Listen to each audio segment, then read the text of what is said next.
Here's a sneak peek from this week's episode. So when you're doing a VIP tour, is it limited to a single park? It is not limited to a single park. I'm Scott. And I'm Melissa. And we are the Sunshine Travelers. Our passion is travel and sharing our experiences with those who enjoy it as much as we do, or those who want to learn more about travel, or even those who just want to live vicariously through our travel stories. No matter where you fall along that journey, get ready to hear about our first-hand experiences as we visit some of the most interesting and amazing places on Earth. This week, we will be discussing an option for anyone seeking a unique experience when visiting one or more of the Disney parks, the VIP tour at Disney. While the cost may seem prohibitive for many, we will also explore some options that could make this experience more affordable for most people. So put on your Mickey ears and let's get started on the VIP tour at Disney.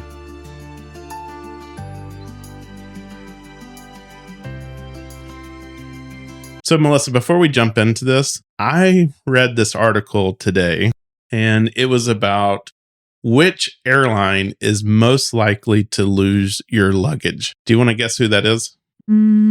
Frontier? No, it wasn't Frontier. It's actually one of the large... Okay. American. Oh. American is the most likely to lose your luggage. And I feel sorry because it was talking about all the people who check their wheelchairs and strollers and stuff like that. Even those get lost. Oh, wow. Huh. Yikes. Yeah, that would be a very big frustration. Yeah, you get there and there's no stroller and no luggage and we had that one story where when we were traveling back from the Grand Canyon and I was using the knee scooter, and when we got back to Jacksonville, Delta had somehow or another crushed the back wheels on it and those things were, caved in. And I was talking to our brother-in-law about that. And he was like, there's nothing that would be inside the cargo hold that would cause that to happen. He's like, must have just gotten put on the bottom and a bunch of luggage thrown on top of it or whatever. Yeah, unless it just got dropped off. And so just for people who don't know, when he references our brother-in-law, he works for Delta. So yeah, that's interesting. It wasn't lost though. That was the thing. It wasn't quite, it wasn't usable. But it wasn't, lost. And then they took care of it so quickly. But interesting. So I would say, that would be a miserable experience if you're trying to go to Disney, especially if you've packed your ears and you've had all these custom made shirts and you have all your outfits and you have all your whatever. Like that would just be, most places you're like, okay, I can figure out how to deal with this if it's late or whatever. But that would be that would be sad. Well, let's talk about something a little bit more happy, though. Let's talk about a VIP tour at Disney World. So what is a VIP tour? So a VIP tour is where you have a personal tour guide, and you can have a group of up to 10 people. That includes infants, just so people know. And it goes for a minimum of 7 hours. You can go longer than that if you have more stamina. You can visit one park, you can visit multiple parks, and it's basically like, because you have that tour guide, it's basically like having a lightning lane for each of the rides that you want to do. So basically you say, I want to ride Tron. You don't have to go through the virtual queue, buying a lightning lane, buying all this stuff. Like they walk you up, you don't stand in line, you get in a certain point, and then you ride the ride, and then you go on to the next thing. So that's what the VIP tour is. The other thing is that you also get to interact with them, right? So, and talk to them and get or they'll tell you interesting information, right? About the parks, about the history, about, hidden Mickeys, about, I don't know, all kinds of stuff, So I think that's the other thing. So it really is more than just, okay, we're going to ride the rides. If you really want an experience where you talk to, somebody who, I think they pick the best of the best people who, love their job, love being with people, and can tell you a lot of information. That's what you would get out of it. Yeah. For everybody who's been to a Disney park before, how would they recognize a VIP tour? Yeah. So right now and for a while, they wear like a white button-up shirt, and I think it's like a navy skirt for the ladies, or like navy pants or something like that. And then they have like a plaid, they had plaid markings. It's almost like, what would you say? Like almost like a captain's something. Like it reminds me like when we've done things like on a cruise ship or something like that. It's like a very official, like their dress uniforms. Wouldn't you say? And then they usually have like some kind of like, it's like a straw, like not a straw. What would you say? Like I don't know what you call it, like a wicker hat type thing. And then it has like that same plaid, and so it's also very branded because when you do the tour, you're given like a VIP pin that has that same plaid branding on it. Yeah. So you're talking about how you would physically recognize them by their dress. I'm talking about these are the people that just blow by you in line when you're standing there and go straight to the front. And, you've probably seen them before and you're like, man, how do they get to go straight up to the front and get on the ride like that? And it's because they've paid to go on a VIP tour. Yeah.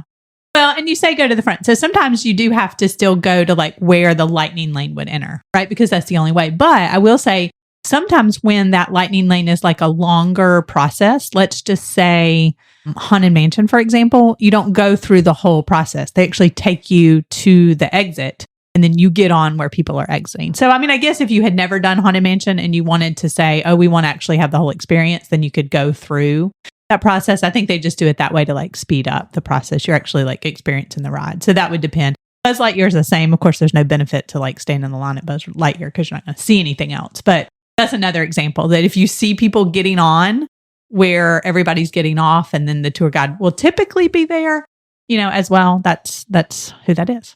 Let's get into and kind of unpack what the VIP tour is, what it consists of, and then, talk about some options as well for doing these VIP tours. Okay. So what is great about the VIP tour is that they will, if you want them to, they will pick you up and drop you back off at the resort. Or you can meet them at the park at a certain time at a certain location, or you can stay at the park at the end as well. And so you can ride whatever rides that you want to ride whenever you want. Now, there is a limit right now. There's a limit of one time on Tron, just because that is that's the newest ride. I think there's a limit of like 2 times on Guardians of the Galaxy, because that's like the second newest ride. But then everything else, like if you wanted to ride as many times that you could. So those are the limits as of the time of this recording. That obviously could change depending on, what the newest rides are. And so the other cool thing is that you get to leave and enter the parks in the backstage areas. So I think that was just really neat for us.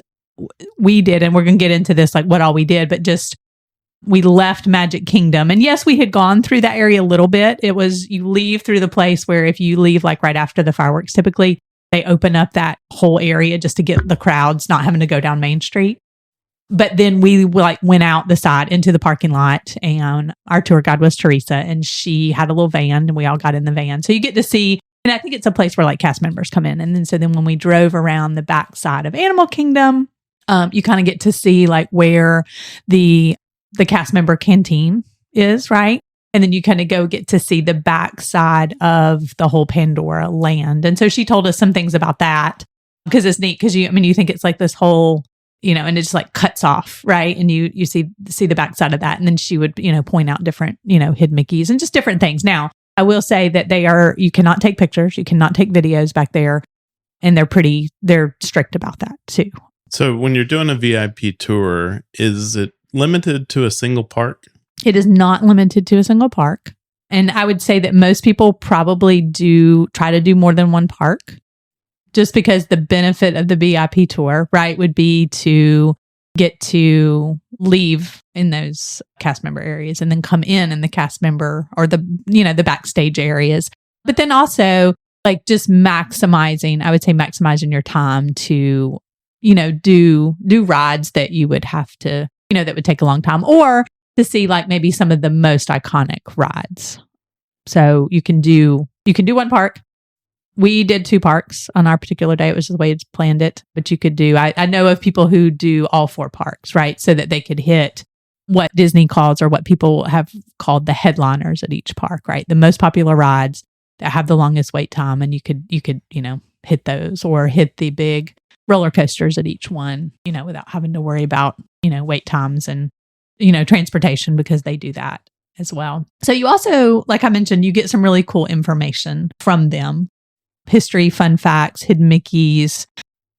You can ask them questions. So we asked who are the famous people that she had taken, and she told us a few little stories about that as well. So it really depends. And I do know that, just from what I've seen and heard from other people, is that if people ever go back on another one, they tend to, if they've had a good experience, they tend to request that before. So she had one person in particular, a famous person, that has had her as a tour guide a couple of times in Florida, and then she saw them, I think, when she went to California or something. She was telling us some story, but I have seen other people who, they've done this multiple times and taken different people or whatever, and they've requested the same tour guide. So people kind of get, attached to them, because they're very good cast members, So a lot of them have been with the company for a while.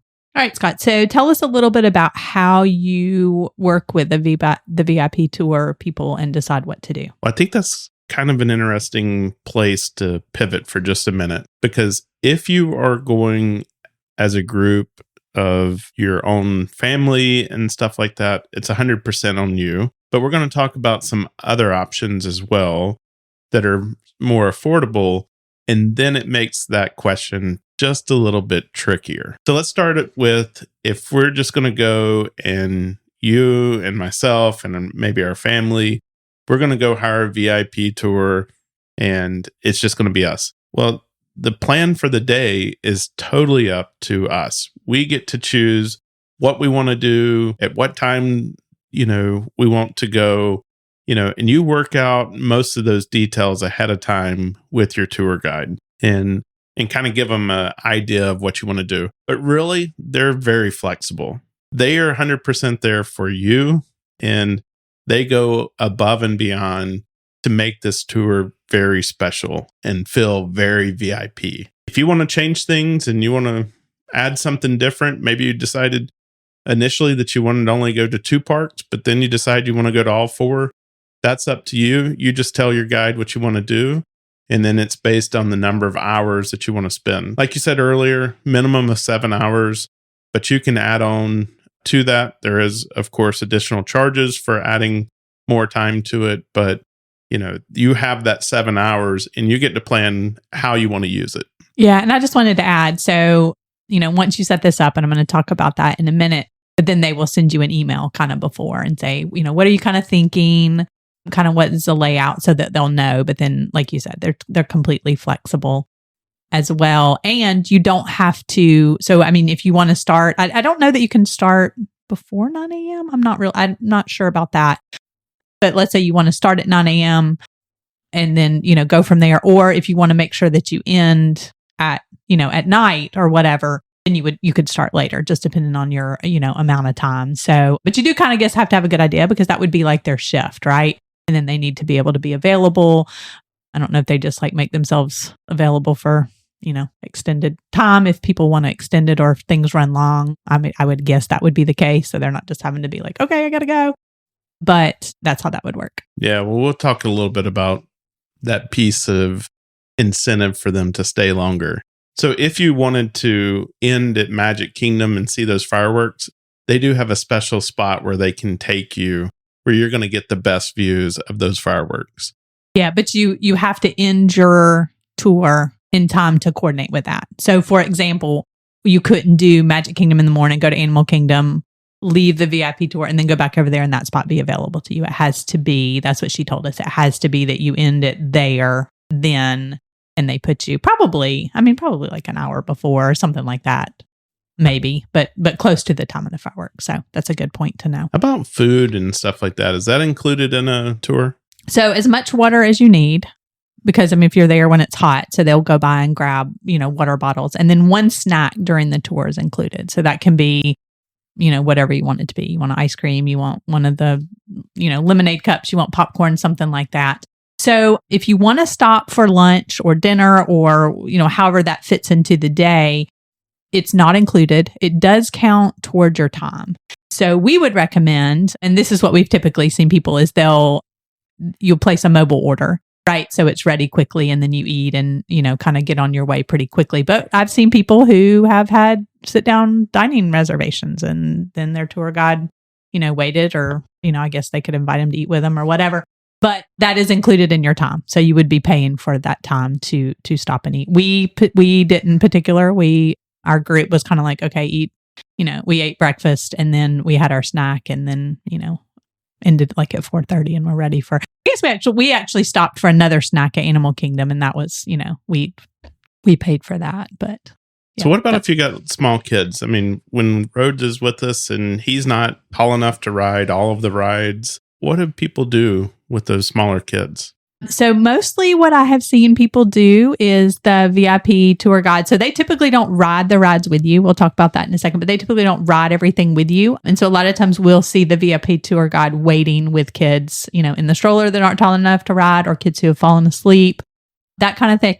But if you didn't want to do that, you would obviously do like the same kind of rider swap thing. You'd let some people go and then let some more people go. It would just, it would just take more time.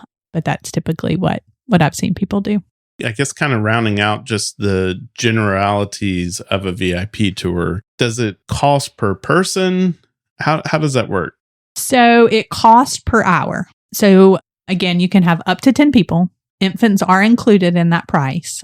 And then you pay by the hour. And we'll get into the price at the end or in a little bit. So I would assume that we have 6 people in our family. If we were to go 8 if Will and Emily went with us, right?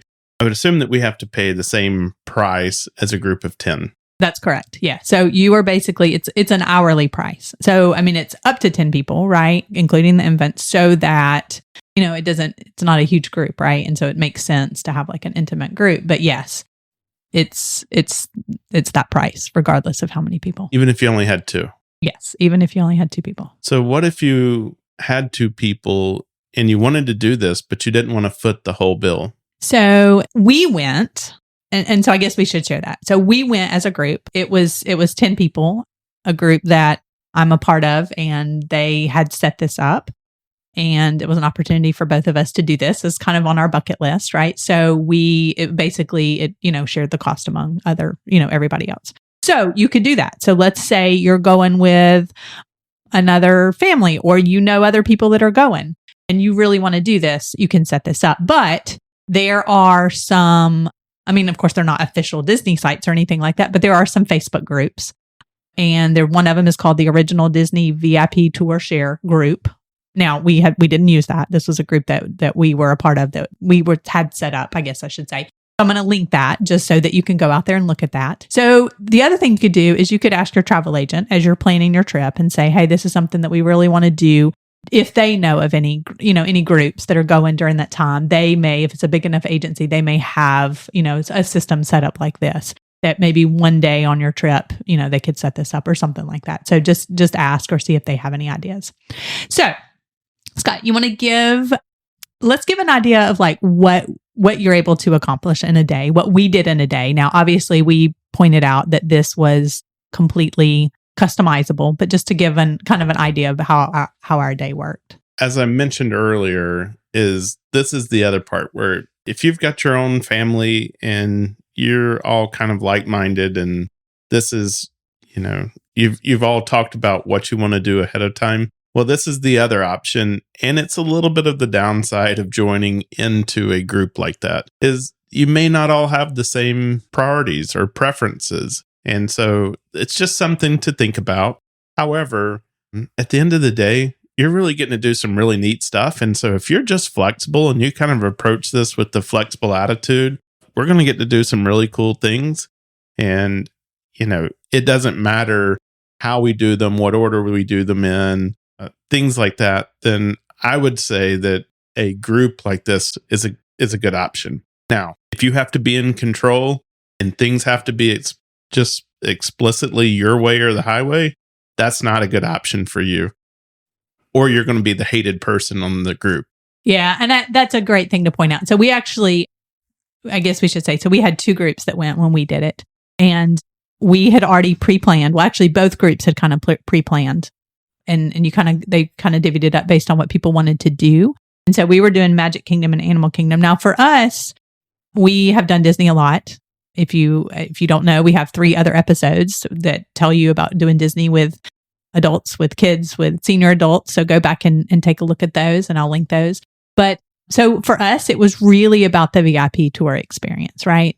This is something that was like, oh yeah, we really want to do this. So we didn't really particularly care what we did. We had other people in our group who they had planned their trip around the fact that then we would do Magic Kingdom and Animal Kingdom, and they would get to do those rides and experiences.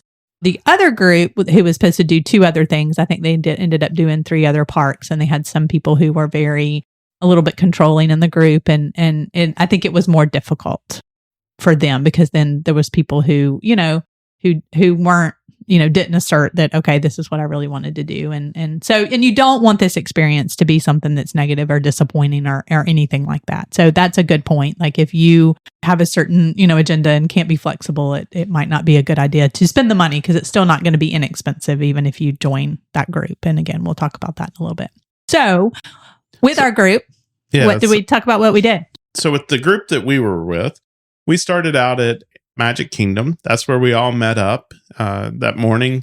We spent the majority of our time at Magic Kingdom doing a lot of the things, the big rides and stuff like that, that you would want to do there at Magic Kingdom. And I thought one of the neatest things was you talked a little bit about the hidden Mickeys and stuff like that. Well, on the Buzz Lightyear Space Ranger spin or whatever it's called, the one where you have the little laser pointers or whatever, she actually told us the key to getting a perfect score and how to do that. And so there was she had expected and said that there'd be a prize at the end for anybody who got a perfect score. Well, all of a sudden, everybody comes out, and I think out of the 10 people that were with us, 6 or 7 of them had a perfect score. And she was like, oh my gosh. But it just so happened that, for us, the ride stopped for a minute in a perfect spot where you could hit one of those targets that just gave you a boatload of points. And we were just nailing it. And so 2 seconds into the ride, we had a perfect score already. Yeah, that's true. So she did go get Mickey ice creams. She got a couple of them. But yeah, that was fun. So let me say real quick. So I used to not really care anything about doing Buzz Lightyear because I was like, this is not a fun ride. I never can get many points. And our son Will and our son-in-law Brady love doing this ride. And so now I get it because now ever since we did the VIP tour, I'm always like, oh, let's ride Buzz Lightyear and see, because then it's a challenge to see if you can, get in the spots and get that perfect score. So anyway, that was something for us that, besides just the whole experience that kind of came out of that. And I would say that, depending on what you're doing, if you're doing a single park, you might want to just, use that opportunity to hit every single ride inside that park. If you're wanting to do multiple parks, I would say, just like what we did, is we just hit some of the biggest ones. Like Tron was one of them. And it was when Tron was still really new, being able to just go right on and, get on the ride. That's a big deal. We did that. We left from there and went over to Disney's Animal Kingdom. And that's where Melissa was talking about that we came in through the back lot. Matter of fact, we left out of Magic Kingdom through the side lot, and she had a van there. I think somebody had even already cranked it up and had the air conditioning running and cooled it off and stuff like that. Then we took that van, went around to Animal Kingdom, came in through the back lot. And along the way, she told us stories about, different people that she had had the opportunity to host as their VIP tour. And then she even shared a little bit about the experience of it. Some of them became her new best friends. And Melissa talked about that she saw one of them out in California, and, they ran up and hugged her. And then she talked about another one that was not so great. And she just kind of sat in the back, and the VIP guide was even told, oh, you don't talk to this person unless they talk to you. And so, she said, sometimes you have this high opinion of people, and then you have the opportunity to take them on a VIP tour, and then maybe you have even a higher opinion of them afterwards, or maybe you have a very low opinion of them after that. So, I would just always say is be friendly to these people, right? It doesn't cost you anything to just be friendly and to talk, because quite honestly, when we first started out. We didn't know her. She didn't know us. And I don't know. We maybe had thought that she was a little bit too official, that just was there for that official whatever. But then when we started all asking her a ton of questions and stuff like that, all of a sudden she would start offering information to us, and she opened up and told us a lot of stories. And so it really made that very special. And then we went over to Animal Kingdom, and we didn't have a whole lot more time left. And so we got on one of the rides, and it was one that, like, I don't personally care to ride. It's one that makes me feel kind of motion sick, the Avatar ride. What's the called? Flight of Passage. Yeah. You rode it the first time. Yeah, I rode it the first time, and then you guys decided you want to ride it a second time, because I think we only had enough time to do that. Yeah. Left. Yeah. And so she ended up riding with you guys. Yeah. On that second time. She also rode the safari with us, because I think what happened is some people started having to like peel off, right, of the group. We had, some people had to catch a flight, and then some people, like, again, I don't want to ride this and this and that. So as people, had to leave, toward the end. But yeah, she rode a couple of rides with us. And like you said, that Flight of Passage the second time. I wanted to add too, before I forget, the other neat thing about coming in that backside of Animal Kingdom is I never realized that they had some kind of evening type safari thing at one time. And so she was telling us that when they did that, they had these big lights that they would turn on. And so the animals still thought that it wasn't like getting toward dusk. It was a billboard with the sun on it. Yeah. And then like super bright lights, right? That would kind of light, a section of it. It probably wasn't the whole thing. And she showed us like where, they still have it. They just I don't think they offer that at this current point in time. And so she just, things like that you would not ever know. Or notice where the Club 33 is, which is like a very exclusive club, where it is at Animal Kingdom, and just little things like that you may not notice. So all in all, we rode 8 rides at Magic Kingdom, and then 5 or 6 things, a couple of things once at Animal Kingdom. Our tour was from 9 till about 4:25. And again, Scott mentioned, but I would say, like, if you have that one day, ride the main ride. You're not going to have a chance to do everything. I wouldn't spend time on the shows and stuff like that, because that's something that if you had another day, you could go back and do. Unless it's something that you just have that one day. But also, you probably want to prioritize the things that have long, wait times as well, or that are the additional, you either have to do the virtual queue or the lightning lane that you can't just stand in line for, like Tron, like Guardians of the Galaxy, if you're going to, you're going to Epcot. And if you wanted to have a VIP tour of each park on multiple days, you can do that. It's just you have that full amount for the tour on each day. But you can get the same tour guide, I think. Yeah, I'm sure they would probably rearrange their schedule to try to accommodate that as well. So, okay, Scott, something that we like to share on a lot of our trips. Who is this good for? Who would you say this is good for? So if I was going to answer that realistically, it's good for rich people. It's not an inexpensive tour, but I also say it's good for people who maybe you only have a set amount of time. You've got things that you just absolutely want to do and prioritize. This is good for you. There's a lot of planning that goes into Disney and working out lightning lanes and virtual queues or Genie Plus, that kind of thing. And if you're just like, nope, not my cup of tea, and you can do this, this would be perfect, because then somebody literally is leading you. You don't have to worry about where the rides are, how long the lines are, any of that. They literally, and like I said, they will pick you up at the hotel, follow along with them, and enjoy the day. Yeah, I would also add, if you're a person who just really enjoys very exclusive experiences, this is right up, your alley, because everything about this, they make it feel so exclusive and, well, like the name says, like a VIP. That's right. Yep. And even though we were a group, and they do this a lot, even though we were a group of, a bunch of people, and some of the people we knew or had met, I guess I should say, and some people we didn't meet till that day. But, they were perfectly, used to that as well. So yeah, it's totally catered. So let's talk about the cost. Yeah, let's dig in. So it varies very widely. And that's what's so interesting about this. But here's the range. It's from $450 to $900 per hour, depending on the day and the season. And so you have to call to get the pricing. Okay. Or if you have a travel agent, you have your travel agent call. So it's not like you can go and there's some kind of chart. You can see what it is before you try to book it. It doesn't work like that. So you have to call to make the reservation. And at that time, they'll tell you this is how much it is. Weekends, holidays, peak seasons are going to cost more than the weekdays in the off season too.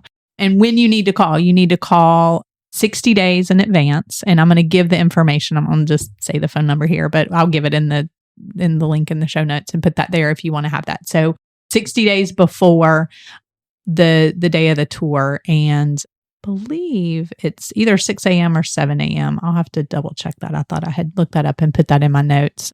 Maybe later than that since you call. But anyway, and then they'll tell you and you book it. And so basically it works that this is one of the ones where they don't charge you on the card until you actually do it. And then they get the email address and you go back and forth. So it can either be you or your travel agent or, whoever's kind of organizing that. So if you do have a group though, somebody has to be the one to foot the bill on the credit card and then, rely on the people to pay. So that would be, what is worked out in the groups, if that's the way that you decide to go. So I will also say that the price does not include gratuity. So, and we think that you should always tip your tour guide, unless you just have a horrible experience, you should always tip the tour guide. So that's totally up to you. But this is going to be a fantastic experience. And so that's, part of what they make. So I also will point out that the park tickets are not included. And so that is something that you have to get ahead of time. And of course, we would definitely, like we mentioned, we'd recommend that you have the park hopper so that you can, spend more than one, not required, but so that you can go to more than one park as well. So again, how do you book it? 60 days in advance. I'll put that number in there. And, so if this one doesn't really meet your criteria, there are some other opportunities to get exclusive experiences at the Disney parks. So let's talk about a few of those. Yeah. So one that is high on my list, and we need to book this and do this, is called the Disney Keys to the Kingdom tour. This is a tour at Magic Kingdom. And the way they describe it is that you can unlock the fascinating history and gain backstage access to the legendary hidden areas and enjoy lunch. So the one thing that we did not do on the VIP tour is go into the tunnels. Now, not that you get to wander around the tunnels on this Keys to the Kingdom tour, but you do get to see what that is like in that tour. And that one is from $129 to $149 plus tax. And I would assume that you per person. And that's per person. The price varies by date. You do not have to call to book this one. You book this one online 60 days in advance. Still, you can book this. And that's how that one works. So that one is, I think it's 4 or 5 hours and you get a lot of the information. So when you see this one, it is also limited in group, but I think it's like 20 or 25 people. But they give you headphones and you kind of get to hear all that stuff. So just a totally different experience. It's not focused on the rides, but it's focused more on the history and learning things and then getting to go into the underground tunnel. So that one is on my list. That one sounds really neat. You hear about the stories of the underground tunnels and how it's very secretive, that Mickey can never be in the same spot at the same time in 2 different places in the park, or, can't be seen without full costume and stuff like that. And they use these tunnels to get around to different places in the park. And also the cast members can't be in another area of the park not in costume. And so that's how they coordinate that, right? So you couldn't have like a Fantasyland costumed person in Frontierland, for example. Also, there is an age requirement on this one, and I believe it's 16 years or older. So this one is not for kids. And so if you're then a dolphin lover at Epcot, the Seeds of Adventures, you can have an in-depth encounter with dolphins. This is one where it's a 2-hour tour. It's limited to a group of no more than 8 guests per day. So, they don't want to stress the animals and things like that. And this one starts at $209 per person. Yeah. So again, there's lots of exclusive behind the scenes type things that are very educational, that are, I would say, very reasonable in price as well.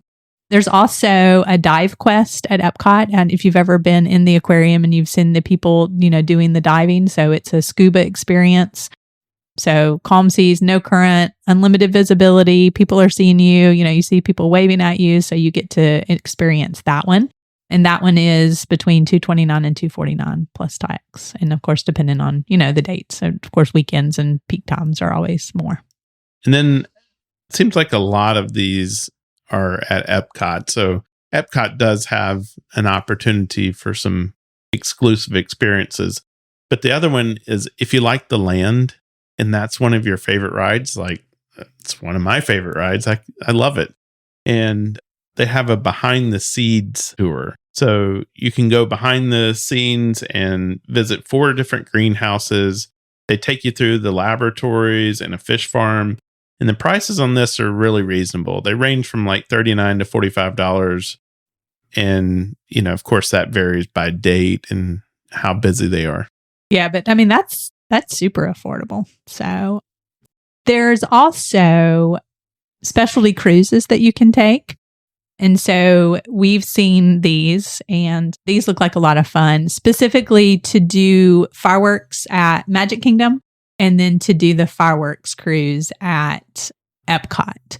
So these are a little bit more, but $449 to $499 plus tax. Of course, it varies by date, but it is for like a group of people. So again, I've seen people who are like, we're going and you're going, and they like, meet up or have a big group of people. But so that'd be a lot of fun, a different experience to get to see those fireworks. And you meet a little earlier, and I know that you can either take or have them, put on some snacks and beverages and stuff like that, and just get to have a little bit of a different experience. Now, I know they used to, I don't know if they still do, but they used to do bass fishing out there on those lakes.